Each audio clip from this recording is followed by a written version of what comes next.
Denali, formerly known as Mount McKinley, has claimed the lives of at least 130 people since 1932. Standing at 20,310 feet, it is notorious for its extreme weather and challenging ascent, often considered more difficult than even Mount Everest.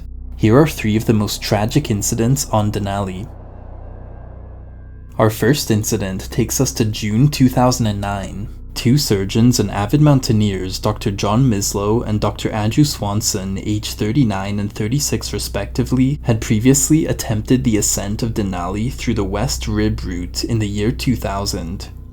Despite that attempt being unsuccessful, they had been awarded the Denali Pro Award, recognizing highest standards of safety, self-sufficiency, and assistance of fellow mountaineers. So needless to say, they were very experienced and known for being very altruistic in helping other climbers. John and Andrew had begun their ascent of the giant mountain Denali on May 30th and were roped together during the journey. Andrew had maintained regular contact with his family on the journey, calling his parents every 2 days from his satellite phone. Their last call came on Tuesday, June 9th, when Andrew mentioned their plan to summit the next day on Wednesday. He reassured his parents that if they couldn't reach the summit, they would turn around and descend. However, the expected call announcing their success never came, leaving Andrew's family uneasy. Meanwhile on the mountain, conditions remained favorable with clear skies and light breezes. Despite the good weather, climbing Denali always carries risks, a reality the 2 doctors were well aware of. Near the summit, the 2 may have gone off route, finding themselves on the Messner Couloir, a steep snow gully rarely used for summiting. The couloir, popular among skiers but not climbers, descends from 19,000 feet to a 14,200 foot basin. The exact circumstances of the events leading to the fall remain unclear, but it was during this phase of the climb that on Thursday, June 11th, just before 2 p.m., another team witnessed the 2 men roped together falling from 16,500 feet to 14,500 feet. Park rangers at the 14,200 foot camp were alerted via FRS radio just minutes after the incident. 3 nearby skiers were the first to reach the climbers, who were about a 30-minute hike from the camp. A team of 4 volunteer NPS rangers, including an emergency room nurse and 2 medics, arrived shortly after and confirmed that the 2 men had died in the fall. The bodies were recovered later that evening by Park's A-Star B-3 helicopter and flown to Talkeetna. John and Andrew are remembered by family and colleagues as brilliant men who always helped others when needed, and our thoughts go out to their families. Our next incident takes us to June 14th, 2012. A group of 5 Japanese climbers, Yoshiaki Kato, Masako Suda, Michiko Suzuki, Tamao Suzuki, and Hitoshi Ogi, all between the ages of 50 and 69, had been through several days of heavy snow and high altitude winds on the Denali mountain.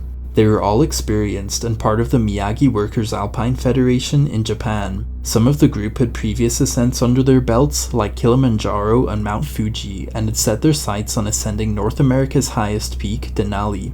On that early morning of June 14, 2012, at around 2 a.m., the group was descending an area near the 11,800 foot point called Motorcycle Hill along the popular West Buttress route. All of a sudden, an avalanche 200 feet wide and 800 feet long formed. 4 of the climbers were swept away and disappeared into the snow. The lone survivor, Hitoshi Ogi, who was the oldest of the group at 69, fell about 60 feet into a crevice. Due to the sheer force of the avalanche, the rope had broken, separating him from his team members. Hitoshi managed to scramble to safety with no significant injuries. He couldn't find the rest of his team, completely alone in the cold darkness.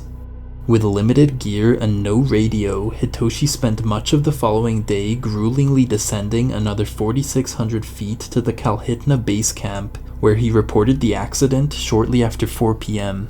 Despite an aerial search by Park Service rangers that evening, no sign of the missing climbers or their gear was found.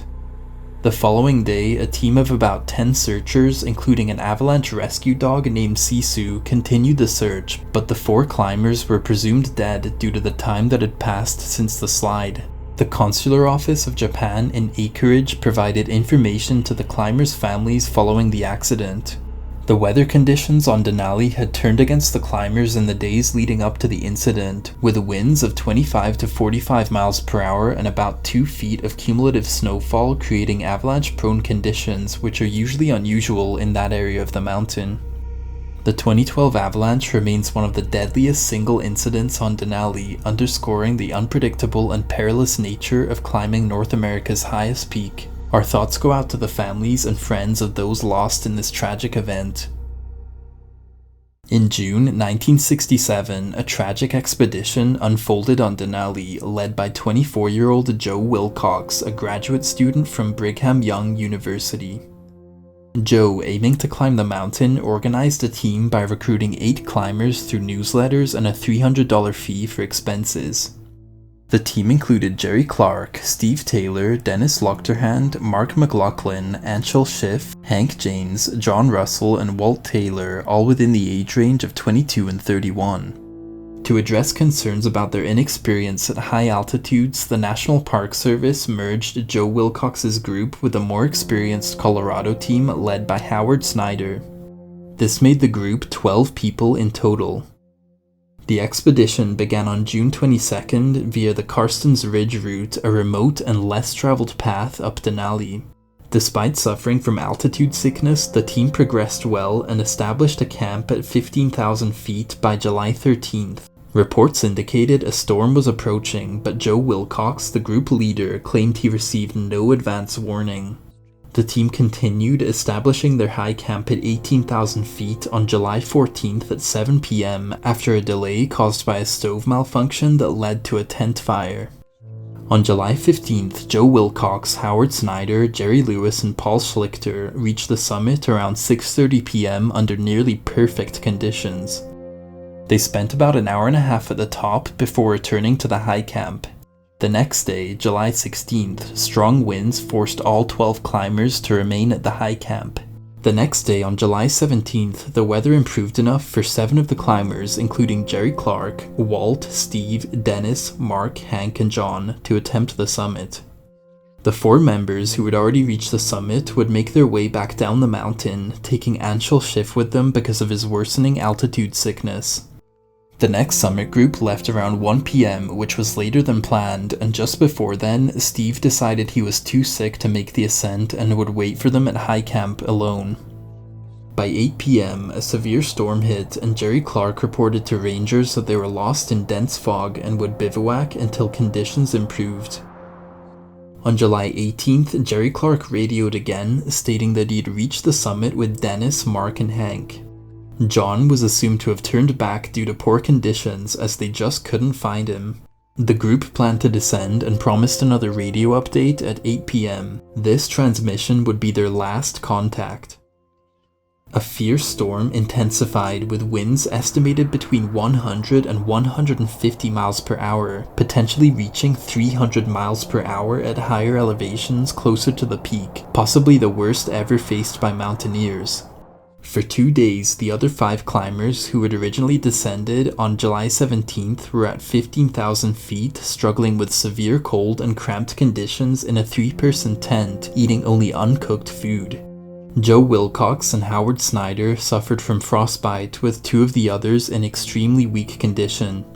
5 days later, on July 23rd, those 5 survivors began descending to 12,100 feet, where they received aid from the Mountaineering Club of Alaska, or MCA. The next day, the MCA split up, sending 1 member with the survivors and the rest to search for the 7 missing climbers. The MCA found the remnants of the high camp on July 28th, including a body clutching a tent pole, presumed to be Steve Taylor, who had remained at camp during the other climbers' ascent, but not confirmed. 2 more bodies were discovered completely frozen upright at the Archdeacon's Tower, likely Dennis Lochterhand and Walt Taylor, though identification was not possible because of the bodily conditions. The remaining 4 climbers' bodies were never found. No one knows what happened to Jerry Clark, Mark McLaughlin, Hank James, and John Russell, despite expeditions the following year to attempt to recover the bodies and bring closure to their families. It's possible that they were literally blown off the mountain due to such high wind speeds. The disaster was labeled US mountaineering's worst by Bradford Washburn due to severe weather and poor tactical conditions. Criticism fell heavily on the original leader of the younger group, Joe Wilcox, though later studies indicated that the extreme weather was the primary cause of the fatalities, absolving Joe Wilcox of blame. These 3 tragic incidents on Denali underscore the mountain's treacherous conditions and the ever-present dangers faced by climbers. Thanks for watching, and I'll see you on the next one.